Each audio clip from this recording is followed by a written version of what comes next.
اس کے بعد یہ آرکائیو میں ہماری یہ میری اور آپ نکال کر پڑھیں گے کہ ہمیں کسی نکال کر دیکھیں گے کہ کسی نے ہمیں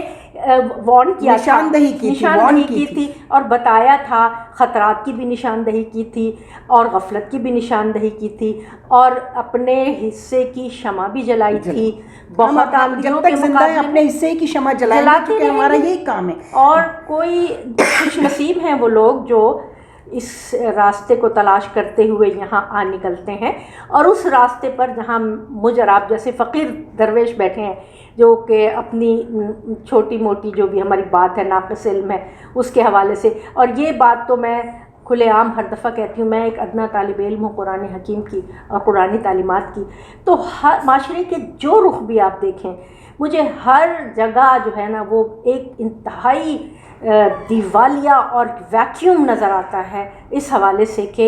ہمارے یہاں سب سے آخر میں جو ہے وہ قرآنی تعلیمات کو اور اسلامی تعلیمات کو جو ہے وہ اپنے سامنے رکھا جاتا ہے، جس کے نتائج آپ سامنے دیکھ رہے ہیں. یہ نور مقدم کیس جو ہے اس میں جاوید چودھری کے کالم کا میں آپ کو حوالہ دوں گی. انہوں نے یہ لکھا کہ جی سولیسٹ ایک ٹرم ہے یہ عمرا کے طبقے کی بےہودگی کی،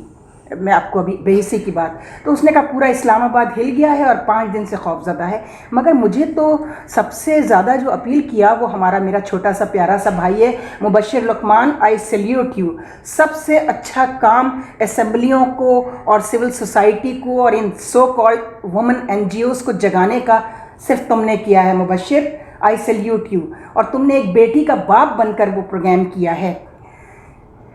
دیکھیں نہ اسلام آباد ہلا ہوا ہے، میں اس کو کوفۃ الجدید کہتی ہوں اسی لیے. آپ کی یہ ٹرمینالوجی مجھے بہت دل کو لگی. وہ عراق کا کوفہ ہے ایک 1400 برس پرانا، جس میں رسول صلی اللہ علیہ وآلہ وسلم کی بیٹیاں ان سے صرف چادر کھینچی گئی تھی تو قیامت آج تک برپا ہے. 1400 برس میں ہم نے ماتم شروع کیا ہوا ہے. وہ 1400 برس میں رکا نہیں، وہ ماتم بڑھتا چلا جا رہا ہے. لیکن یہاں تو مسلمانوں کی درندگی کی انتہا ہو گئی ہے. نور مقدم کے کیس میں ہم اس پر بات کریں گے، اور میں یہ بھی کہنا چاہتی ہوں چونکہ یہ کیس کورٹ میں ہے تو وہ سب جوڈس ہو جاتا ہے اگر ہم کورٹ کے معاملات میں بولیں. لیکن ایک سول سوسائٹی کی، ایک معاشرے کی نمائندہ ہونے کی حیثیت سے میں اور آپ ہم یہ سجیشن دینا چاہتے ہیں چیف جسٹس ہائی کورٹ کو کہ آپ بہت معاملات پہ سو موٹو نوٹس لیتے ہیں، ذرا اس سماجی اور اخلاقی معاملے پر بھی صرف اس راسکل کو، اس ظاہر جعفر کو، اس یزید کی نسل کو آپ صرف سزائے موت نہ دیں بلکہ ان دونوں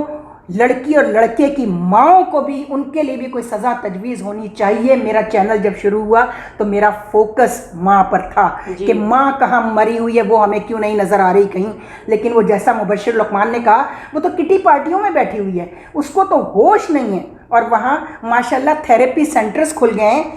سولیسٹ ایک ٹرم یوز ہوئی ہے کہ اگر ان کا بچہ کسی لڑکی کو سیکشول ہراسمنٹ کر رہا ہے، جنسی طور پر جانور جیسا سلوک کر رہا ہے، تو اس کے لیے وہ تھیراپی سینٹر بھی انہوں نے خود کھولا ہوا ہے. جعفر بردرز کی اس لڑکے کی ماں نے، اور وہ ان کو فون کر کے وہ بے شرم باپ کہتا ہے، بے ضمیر آدمی، کہ یار ذرا جا کر دیکھ لو ڈاکٹر صاحب، وہ میرا بیٹا جو ہے وہ اس لڑکی کو سولیسٹ کر رہا ہے اس کے ساتھ. اور بڑے معمولی انداز میں جاوید چودھری کی زبان میں بتا رہی ہوں کہ بہت ہی آرڈنری نارملی اس نے کہا کہ ایک نارمل ایشو ہے کہ ان کا بیٹا درندگی کی حدوں کو چھو رہا ہے اور وہ کہہ رہے ہیں ذرا جا کے دیکھ لیں. تو نوبت یہاں پہنچ گئی ہے. اس کوفۃ الجدید اسلام آباد میں ہر قسم کا جرم، کرپشن، سیاستدانوں کی گندی بیوروکریسی کی جس کو ہم ڈیل کر چکے ہیں. پہلے ہم نے کہا، ہم نے ایک مثال بھی ایک ٹی وی اینکر کی دی، ماریہ ذوالفقار کی، کس طرح ایک فیڈرل سیکرٹری کا گھر خالی پڑا رہتا ہے اور وہ وہاں رہتی ہے جا کر، اور اس کے جتنی عیاشیاں اس گھر میں ہوتی ہیں اس کے ساتھ، ان سب کی ہم نے بائی نیم نشاندہی کی. اور اس بات کو بھی 6 مہینے تقریباً ہو پا رہے ہیں. میرا خیال تھا یہ لڑکی کورٹ میں جائے گی، لیکن جائے گی کیسے اسے معلوم ہے. تو وہ تو ایک کیس تھا سامنے آ گیا. لیکن یہاں قصہ جو ہے وہ بالکل مختلف ہے. جس بروٹل طریقے سے، جس درندگی سے اس بچی کا گلا کاٹا ہے، اس بچی کو فزیکل ٹارچر دیا ہے، وہ ماؤں کو اور معاشرے کو لرزانے کے لیے میں سمجھ رہی تھی کافی تھا.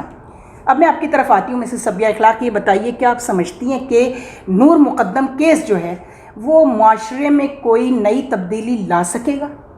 دیکھیے آپ کی تمام بات میں نے سنی، اور یہ کوفۃ الجدید کی جو بات ہے میرا دل لرزتا اور کانپتا ہے یہ بات کہتے ہوئے کہ اسلامی جمہوریہ پاکستان کا دارالخلافہ اسلام آباد، جی ٹھیک ہے، اور وہاں یہ واقعات ایک نہیں،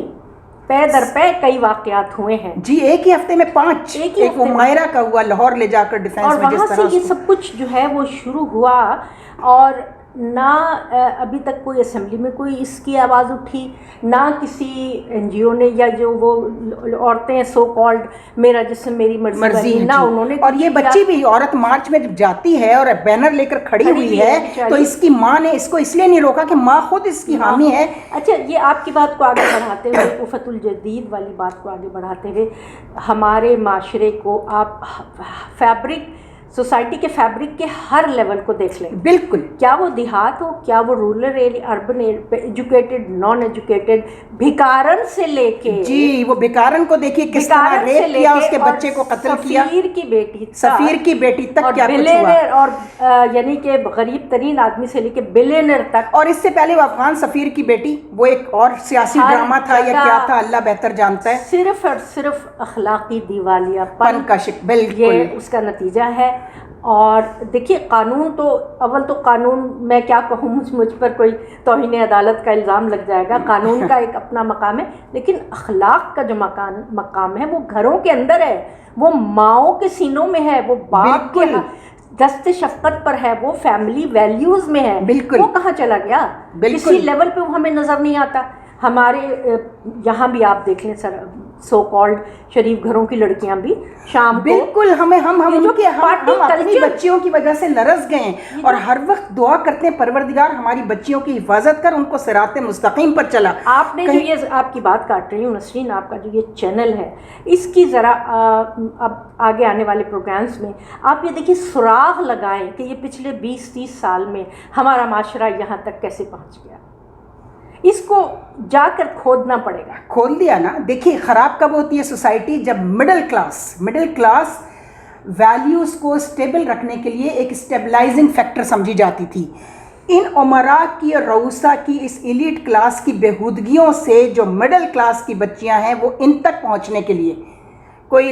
لیاقت آباد میں رہتی ہے یا کورنگی میں، تو وہ چاہتی ہے وہ ڈیفینس کلفٹن میں فوراً شفٹ ہو جائے، تو وہ کوشش کرتی ہے کسی ڈیفینس کلفٹن کے لڑکے کو پہلے ٹریپ کرے، اس سے یا شادی کے ذریعے پہنچے، یا کسی طرح دوستی کا لیول اس کا یہ ہو جائے کہ وہ اپنے علاقے کے لڑکے کے ساتھ اس کی دوستی نہیں ہوتی، وہ دوستی کرتی ہے اپنے سے بڑے علاقے کے۔ یہ تو ماؤں کو دیکھنا پڑے گا، ماؤں، یہاں بھی میں وہی کہوں گی، بچیاں تو معصوم ہوتی ہیں۔ نور مقدم میرے نزدیک ایک معصوم بچی ہے، وہ موم کی طرح ہوتی ہے، اس کو جیسے اس کی ماں نے مولڈ کیا وہ ویسے مولڈ ہو گئی۔ 27-28 سال کی بچی جی، اور میں نے جہاں تک اس کی وہ سہیلیوں نے بھی بتایا، بہت پیاری، بڑی معصوم۔ اور یہ دیکھیے کہ جب وہ مذہب کی طرف مائل ہونے لگی، اجتماع میں جانے لگی تھی، تو وہ اس لڑکے کو، ابھی جو بہت سارے حقائق انکشاف ہو رہا ہے، وہ اس لڑکے کو یہ منع کرنے جا رہی تھی کہ اب میں تم سے دوستی نہیں رکھ سکوں گی، نہ ہی تم سے شادی کروں گی، کیونکہ اس کو مذہب اس کے اندر اتر رہا تھا۔ اس کا نام بھی دیکھیے نا، نور مقدم۔ اتنا تو جب اچھائی کی طرف جانے لگو تب مار دو، یا تو یہ کوئی بڑا ڈیزائن ہے اس ساری یہ عورت مارچ والی جو کلاس ان کا۔ ابھی تو یہ کھلیں گے اور چیزیں کھلیں گی، لیکن مجھے یہ ڈر ہے نسرین کہ بہت جلد میرے اور آپ کے جیسے لوگوں کی آوازیں جو سوشل میڈیا پہ اٹھ رہی ہیں یہ بند کر دی جائیں گی۔ نہیں اب نہیں ہوں گی، اب نہیں ہوں گی۔ دیکھیے یہ ہم زمانے جاہلیت کی طرف مڑ چکے ہیں نا، مڑ چکے ہیں، جہاں جب اللہ رسول بھیجتے ہیں آخری اور کہتے ہیں 1,24,000 سے تم ٹھیک نہیں ہوئے، میرے پاس بھی اب یہ آخری پروڈکٹ ہے، اس کے بعد تو میرے پاس بھی کچھ نہیں۔ اور کتنا پرفیکشن اس ذات نبوی میں تھا، تو وہاں بھی اس کے بعد کہا کتاب بھی یہ آخری ہے، میرا پیغام بھی، اس سے پہلے 3 کتابیں آ چکی ہیں، یہ چوتھی الہامی کتاب۔ اب کیا ہے، اس کی حفاظت کے لیے اس نبوت اور توحید کی ایک اور ادارہ قائم کیا گیا، امامت کا۔ لیکن وہ جو منافقین تھے انہوں نے اس کو نہیں مانا۔ کوئی بات نہیں، نہ مانو، تلوار لے کے تو رسول بھی کھڑے نہیں ہوئے تھے، تلوار سے اسلام نہیں پھیلا، یہ رسول کے کردار سے پھیلا ہے۔ تو آپ یہ دیکھیے کہ اب ہمارا عقیدہ اور ہمارا یقین اللہ پر یہ ہے کہ اب نہ نبی آئے گا کوئی، نہ کوئی کتاب آئے گی، اب دو چیزیں آئیں گی، یا اللہ کا عذاب آئے گا جو آنا شروع ہو گیا اور ہم اس کو محسوس، یہ عذاب ہی یہ عذاب ہی ہے، کیوں نہیں کرونا، نظر یہ آتا؟ بیماریاں، یہ معیشت کی اس کے بدحالی۔ علاوہ یہ والے سارے واقعات ایسا ہے جیسے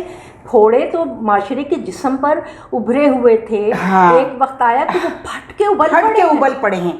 تو وہ اب آئیں گے، یا امام زمانہ میرے امام عصر تشریف لائیں گے، امام مہدی علیہ السلام، جن کے ظہور کی دعائیں سارا زمانہ کرتا ہے، اور کسی بھی عقیدے اور کسی بھی مذہب کے آدمی کو یہ یقین ہے کہ وہ آئیں گے، یا عذاب آئے گا۔ یہی دو چیزیں آنی، نہ آپ نبی آنا ہے کوئی، نہ آپ کوئی کتاب آنی ہے۔ لیکن آپ کی اسی بات کو جو آپ نے ابھی امامت کی اور آج کے دن کی مناسبت سے ذرا سیاست میں بھی جو اس وہ ہم کریں گے، اس پر ایک پروگرام، وہ آپ مجھ سے بہت دفعہ ریکویسٹ کر چکی ہیں۔ تو آج کا پروگرام ناظرین چینل M5 کے جو میرے دیکھنے والے ہیں جتنے بھی ہیں، میں تو ہمیشہ کہتی ہوں قبرستانوں میں اذان دینے نکلی ہوں، یہ 200-250 مردے جاگے ہیں، حیرت ہے اس پہ، ہو سکتا ہے اور جاگ جائیں، ہو سکتا ہے یہ نور مقدم کا کیس، یہ جو پچھلے دنوں میں ایک ہفتے میں 5 عورتوں کے قتل جس بروٹل طریقے سے ہوئے ہیں، شاید یہ ماؤں کو جگا دے،